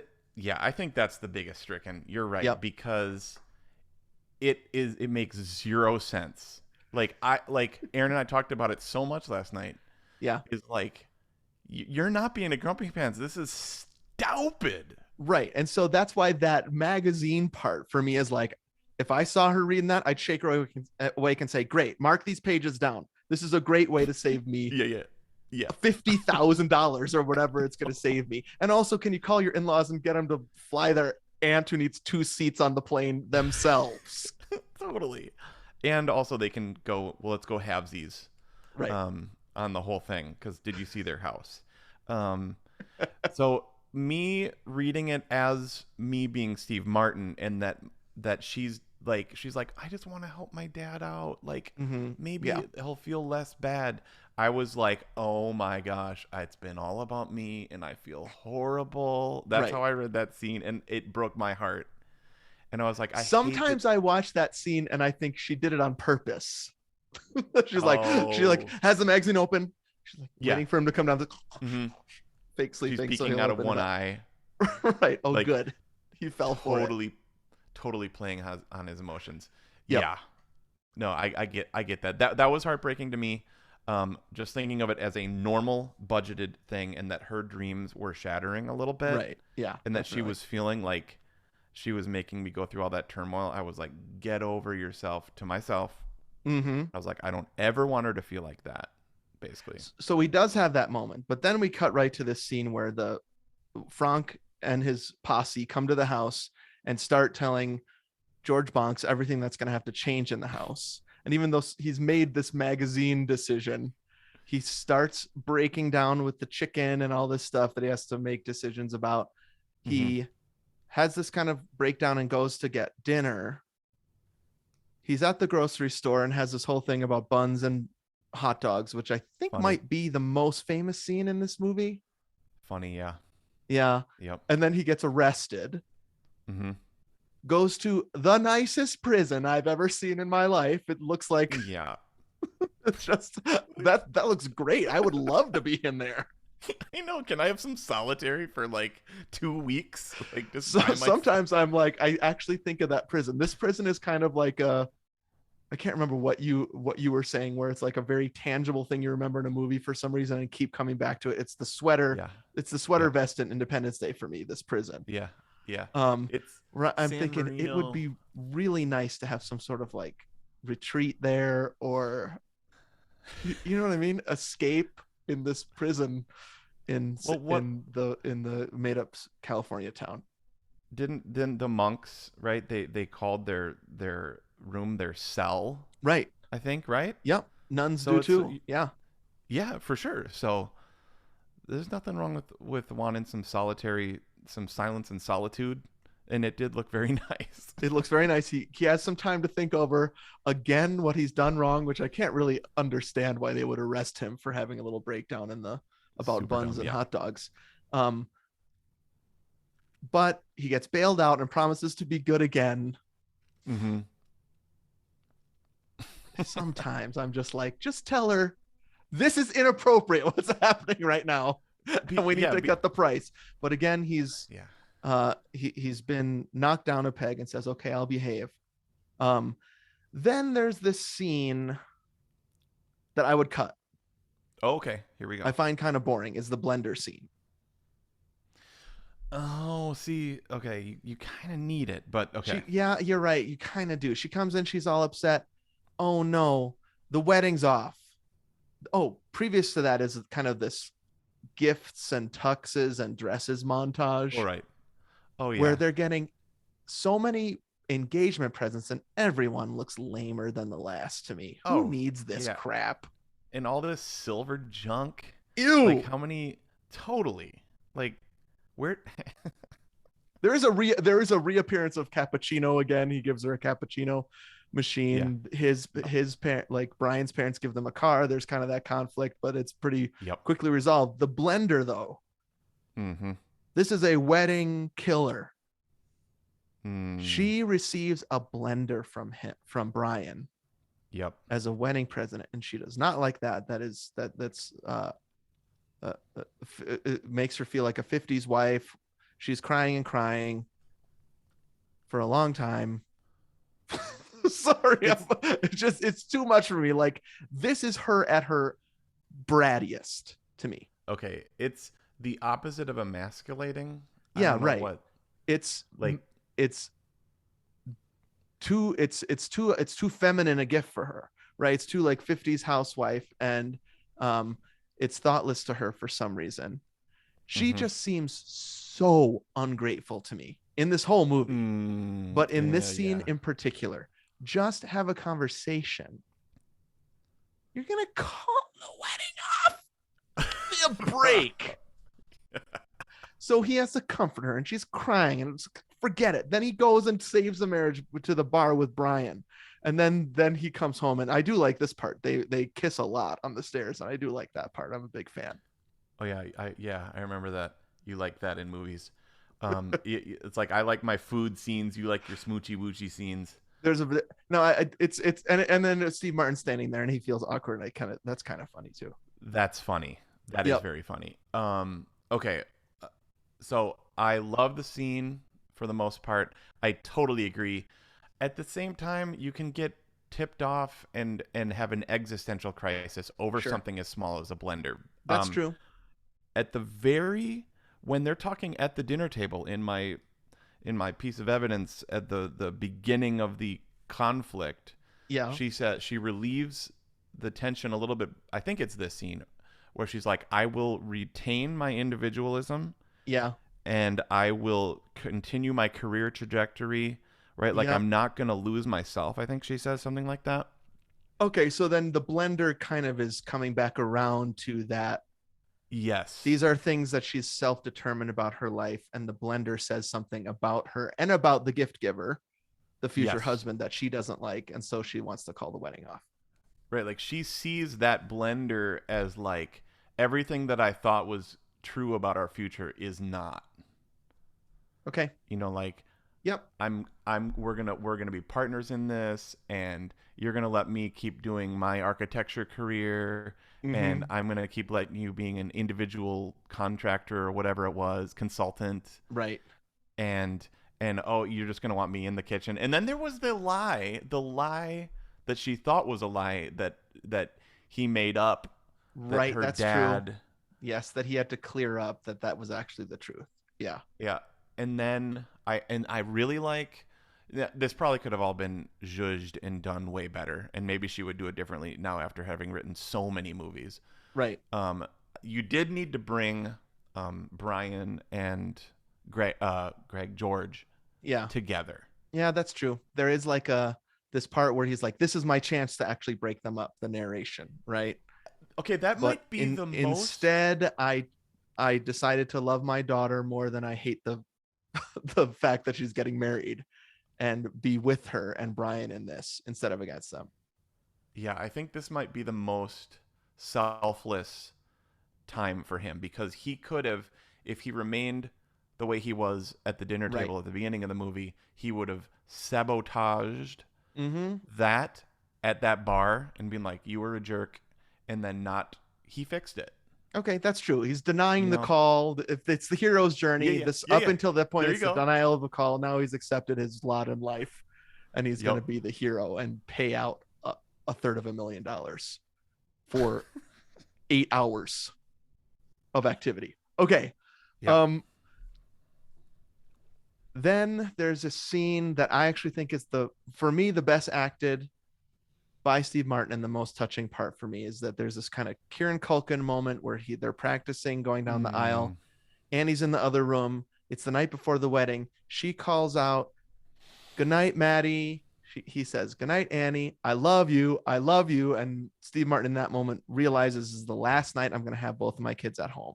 Oh, And all he chill bumps, bro. does is he just stops in the hallway and touches his heart. Mm, And then the next day is the wedding. I always find that scene very effective. I think Steve Martin is a really good actor. yeah. And there it kind of shows. So I just like that scene. And then I love basically the rest. Oh, he also has a bunch of flashbacks of his Okay. daughter while he's lying in bed, and they play basketball again. Yeah. So right there is that was the waterworks scene for Okay. me. Yep. Was montage scene, because actually music started and I really had to go to the bathroom, Mm-hmm. and I actually went and I just listened to the music, Okay. and I missed the montage, and I was like, dang it, we're doing this for the podcast. Yeah. I was like, Aaron, let's rewind 1 minute and 30 seconds. Yeah. And then I was like, that was the most effective montage. It was the baby, Yep. the 5-year-old, the teenager with braces. I like it that they put the kid that he saw at the beginning at the table back into that montage. Yeah, I love that. And then they kind of young Kimberly Williams down with braces for when she's Totally. 17 or whatever. So good. Yeah. Yep. And then they go out and play basketball together, and it starts snowing. This is, I mean, Nancy Meyers working hard right here Totally. to make sure if you Totally. haven't gotten this relationship yet, you get it here. Yep. And then really the rest of the movie the next morning is the wedding and the reception. It snows, which is nice, right? There's this whole blue tux thing that's happening, which is funny. Yep. Another Franck moment where Yep. he's like, that tux is blue. I like And then that. that joke keeps coming back. You dropped a button. Oh, it's Navy. It must be yours. That kind of thing. Yep.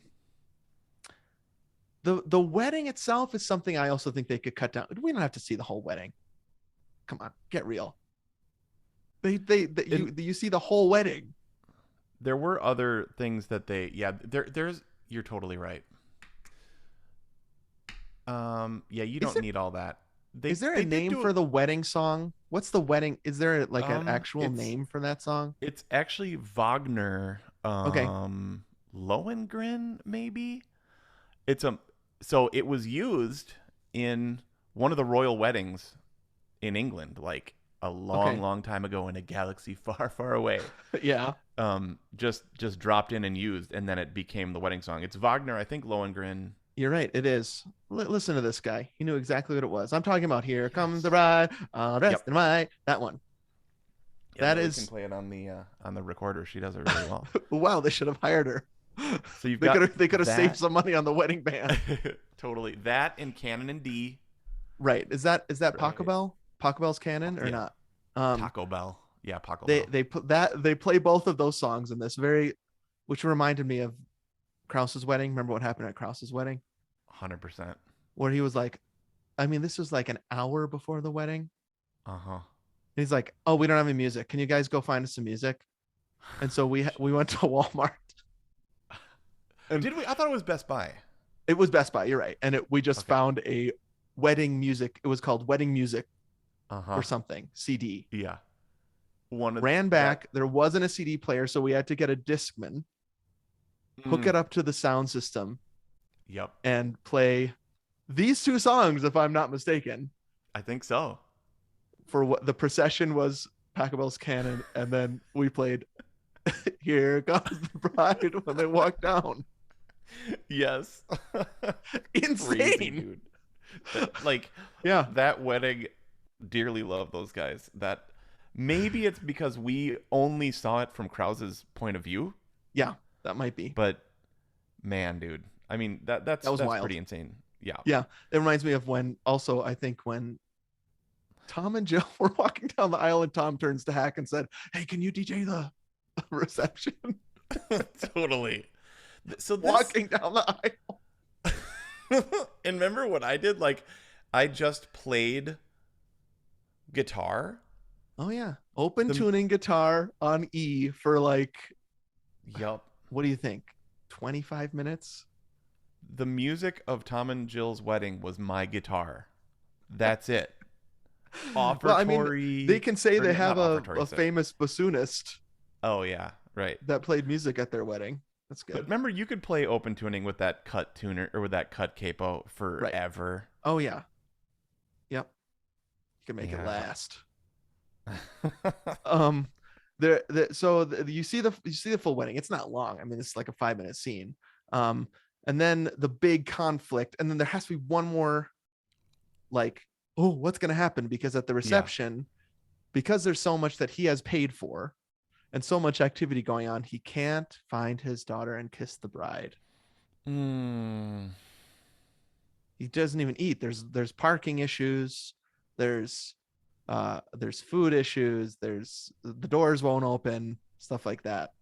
And then he's off running around trying to go on a shortcut to see her, and then she leaves. People throw rice and she's gone. He never got to kiss the bride. Yeah. Okay, so there's two strickens in here. Yeah. First stricken is the amount of cars that are parked in front of his house. That feels like a very kind of visual, it's a hopeless situation choice that they made. But you're right. It's kind of ridiculous how many cars are in the road. Well, so that's stricken for me because it takes me out of the movie in its Cran's dream. Okay. Yeah, I can see that. Like, looking at that, I was like, how did those all get there? No, I agree. It's a visual. Yeah, but I like actually the point that you're making that it could take you out. Yeah, I was really feeling bad because you're like, that is ridiculous and it's impossible. Yeah. Yeah. Also, the police officers were able to pull right up to the front door, which also sequentially doesn't make any sense. Great point. How did the police get there? Great point. Yes. And then maybe this could be with your bratty theme. it's not bratty, but why didn't she look for him? Yep. You know, Sucks. like that takes you out a little bit too because she's so awesome. She is like, but Yeah, I don't know. I don't know if yeah, I like her. That is I she like not her better in the okay? second movie. I don't like her much in this movie. And I don't know if Okay. that's on purpose. Hmm. Um where it's just she just feels very, this is a hot take, I don't know. She feels very ungrateful to me. She Hmm. seems pretty entitled, and that could come Yeah. with growing up with a lot of money. Sorry, but that can. It's like, no, I've been dreaming of this wedding my whole life, and I'm gonna get whatever I want. Yeah, she's not a bridezilla though at all. Not a bridezilla, but it's more subtle than that for me. It's more like, I want what I want, dad. And she can also kind of work him. And I've noticed that in a couple of viewings where she knows his buttons and she can give puppy dog eyes at certain points, and he is Mm, putty. And I just don't mm, love it. okay, It annoys me about her. got it. Um, Yeah, that's and yeah. sometimes I think like Yeah. Brian is just there, like, what's going on? Like, I don't know. I'm fine. He's a non-threatening presence. Um, okay, one thing we skipped over a little bit. Mm, Um, I I love this one line when they're gonna walk down the aisle together, yeah. uh, and she says, "Hold on, Dad," right? Mm-hmm. I love that line, and like, not only is she waiting for the cue, but I almost feel like right then she's gonna be present for a minute and actually enjoy this moment.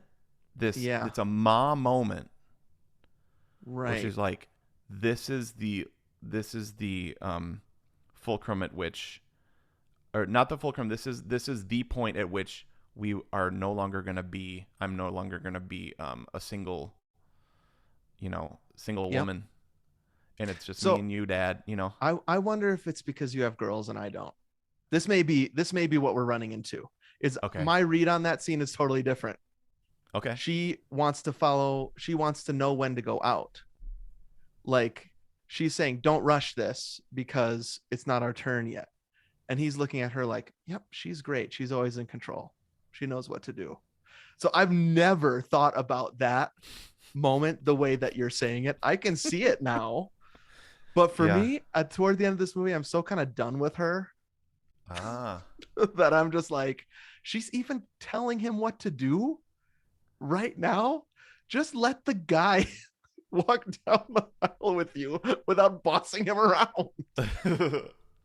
That's amazing because I was so swept up in them Oh, yeah. right then Okay. that I was Interesting. like, she said, "Hold on, Dad." She's present. And then his line was, "Annie overwhelmed me. She's cool as a cucumber and so unbanks like." Mm, And I loved that idea of because earlier he said she is me, right. and I love that idea that he's like she's me but better. Like Can she's you? I can't remember. Does he say she is me, like yep. as a point of pride for him, or in like, oh man, she's just like me? Uh I can't she remember. I think he's like she's like me and he's like my wife, Oh, that's um right. I remember that. I like that Nina. actually. Yep. And he's Mm-hmm. like, and they work together perfectly because I have strengths and weaknesses, she has strengths and weaknesses. I like They it. do Yeah. too. And so I think you're right. Like he was like saying, "Yep, she flew off the handle and freaked out just like I would." Yeah. Okay. But in this place, he's like, but she's basically able to not freak out in this Right. He's proud really of her crazy growth or moment. proud of her Yeah, difference. Yeah, that's cool. I like that. I like Um, that. I'm just thinking right now. Oh, by the way, the movie ends and she does call him on the phone, and that's very nice, and it's actually a pretty sweet moment. And then Tears. they the last scene is them dancing, and it's the nuts. I mean, there's my favorite end dancing scene, and then Endgame came along and took that over. But I really love this scene where they're dancing, and then it's a classic the end script, right? Yep. Um, why do I like this movie? So I'm never going to be the father of a bride. I don't know, I man. don't know. There's so many things that you connected with in this movie that I didn't, and vice versa. um, but it is I think it's the Nancy Myers of it. My bonus chunk in. I think I only did one chunk in, but my first chunk in was how gentle it is. I don't think I chunked in on that. My last Okay. one is a bonus, and it's the kitchen. Mm, Like, I love Nancy Myers kitchens. I love yes. you already talked about this, the design of the homes, the food, everything like that. I think she does it perfectly. So maybe in the result show, I can give you my top 5 Nancy Myers kitchens. This is number 2. So I like that about it. There's the comfort, gentleness of it, but it's just hitting me right now that I don't really have anything to relate to in this movie. Maybe Yeah. that's a plus for me. Yeah, maybe you're just taken out of your life, and just Yep. put Yes. into another like super comfortable, slightly, you know, like we said, like not high stakes, conflict. I don't relate to George because I can't. I mean, when my kids are gonna get engaged, I'm gonna be overjoyed. I'm gonna love the wedding. I doubt I'll cry. That's probably too much. I'll probably cry, but not because I mean, Noah graduates from high school tomorrow, Mm, yeah. and I am so thrilled and happy about that. Hmm. Part of me, of course, is sad that he's going to go, but I love that he's going to college. He's making his own way. I love all that. Um, and so there's something even annoying to me about George Banks, about like how his life is so tied up with his Yeah. kids and can't even handle it. So I don't like that. I like Uh-huh. Franck. Is it Franck? Maybe Franck's If the key Frank for is me. the Yeah. Wow. I mean, Really I interesting. think that's so interesting, dude. I think it's a carton of fish food ice cream, or like Mm-hmm. it's something that just a cheeseburger. I don't know. It's something that just makes you feel good, Yeah, that you just enjoy. You just let it wash over you, and it does good things to you and probably some bad things to you.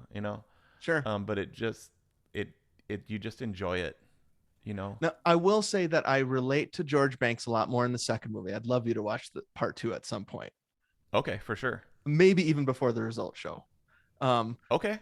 because it's more about aging and more about being a new dad. I remember really Hmm. relating to him more in the second one.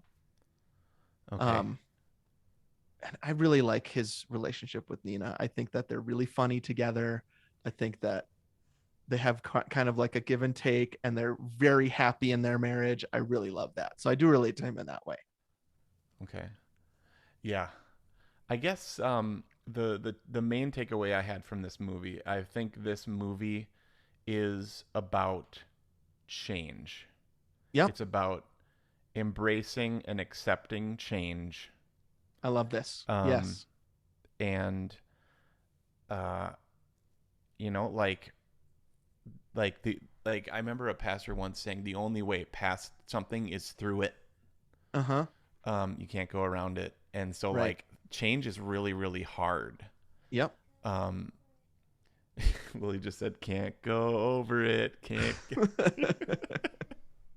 um, but yeah, I think this movie is about change, and he is very set Yeah. in his ways, and he needed to be like torn away from that. Yep. And I think there's a part of me that's like that too. Change is also exciting.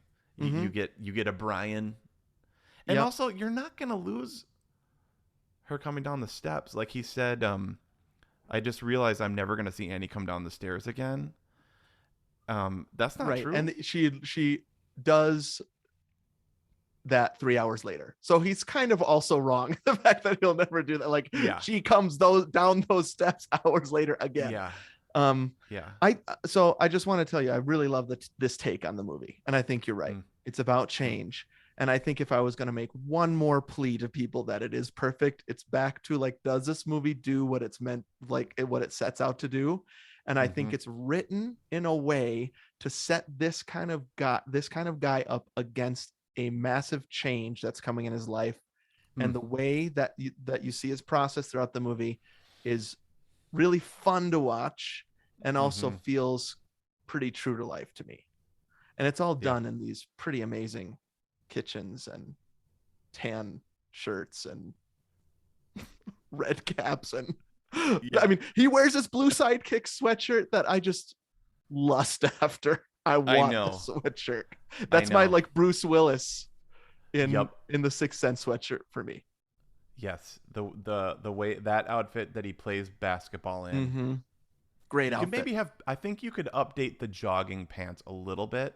They're a little. It's like a light gray loose with like tight bottoms. What would you call elastic bottoms? Right, elastic ankles. Drawstring. Actually, elastic ankles is cool now though. Yeah, but you know what I mean? That certain elastic, not like a like it's kind of like a spiraled elastic at the bottom of those sweatpants. Yeah. Update those because joggers have come a long way. But the shirt, perfect. The shoes could be they're sidekicks. Yeah. I love the line about he wears Nikes. Right? Like he gets so mad. Yep. That comes back in the second one too. And then he makes those sneakers for her wedding. That honestly, those look bad. Sorry, George. You're right. I was gonna say that was cute because it is, but you're right. Cute. The execution terrible. Those look awful. Bad execution of a wedding shoe. Even if it's supposed to be a sneaker, you can't just put doilies on a sneaker and expect it to. Wow. Okay. That's the prop department. I think that's the prop department. You're right. Strike them. Strike it, because the idea is cool. Yeah, definitely. Not well executed. Okay, now it's up to you, nation. I know this is a long shot. Choices often are. When we bring in our personal choices, we know that they are long shots, but we can't not talk about them. So is Father of the Bride not only great, which I know everyone agrees with, including how much they love Franck, but is it perfect? That's what we want to know. Best place to go to vote for that is on Instagram. That's at 2gomers. You can go to our website, Facebook, Twitter, and email also and let us know. But Instagram's the place to be. Thank you to our webmaster, Adam, Jason for our graphics, Davis for our music, Annie for our social media. Listen, we went back and forth on, are we going to do Father of the Bride or Top Gun in June? Yep. We came up with all sorts of ideas on how to make both those work. The one we landed on was Steven's choice, Father of the Bride, for the main feed, right? Perfect movie. Yep. For our 6.2 Patreon givers, you're going to get an indefensible : Top Gun in June. So we are going to do Top Gun. Could there be a more different? Well, there could be, but if Father of the Bride is a warm, gentle blanket, Top Gun is like a sweaty tarp. Or like it's just a mist of manliness. Yeah, you breathe it in.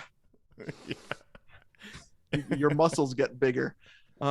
For some reason, you're just glistening. So we are doing Top Gun in June. It'll be for our 6.2ers only. So go to patreon.com. I know you're there right now because you're getting this in 2022, but make sure if you'd like to get an extra bonus episode every month, go up to 6.2. Why don't you? Sweet, dude. Then next month, I know we always say our movies and sometimes they're not right, but we're really going to try to do Oh Brother, Where Art Thou? With Jason, friend of the show, Jason. Can't wait for that. We have not done a Coen Brothers yet, and so I'm so excited about that one. Me too, dude. And Holly Hunter back in full force. Okay, if you had to pick Holly Hunter or Franck. Oh, come now. You're gonna make me choose between. No. I'm not. No. I'm not gonna make you choose. It depends on what movie she's in, I suppose. I mean, she's a better actor. Firm though. The Firm Holly Hunter versus Father of the Bride Steve Martin, or Martin Short, I should say. I'm gonna need some. I'll get back to you on our results show on All this right. one. That is a apples and oranges. I'm not sure I could choose. Yeah, for sure. Dude, thanks for picking this movie because honestly, I hadn't seen it in forever. We've had a couple of hot takes on the podcast for years about it, Right. and spending 2 days with this movie, researching it, Mm-hmm. watching it, having a date night with Aaron, interrupted by our sweet Lily getting sick. Oh, bummer. So actually being a father Yeah, that's true. You whilst get like doing an it. intermission where you actually get to be the father. That's pretty good. Yeah, Father. there something interesting happened in these 2 days where Lily like really needed Mm-hmm. me. Yeah, So that's great. Yeah, I don't know. It kind of worked out well. So I really enjoyed this, and Great. I kind of wish we would have bought it instead of rented it because we only rented it. Well, I can send you the VHS. Sweet. Looks great All on right, Apple dude. though. It looks great on HD. It does. Yeah, I'll have to give that a shot. All right. Well, great app. Super fun, man. All right, and happy watching. Oh, brother, where art thou? All right, let's Sweet. stop that. 1, 2, 3, stop. She's here, Air. Dude, I'm sorry Okay, that dude. went so long. No, it's fun. I think it was really fun. Yep. Okay, and you can edit this. I've got this. If you have 40 minutes now, we could actually, because Aaron just got home.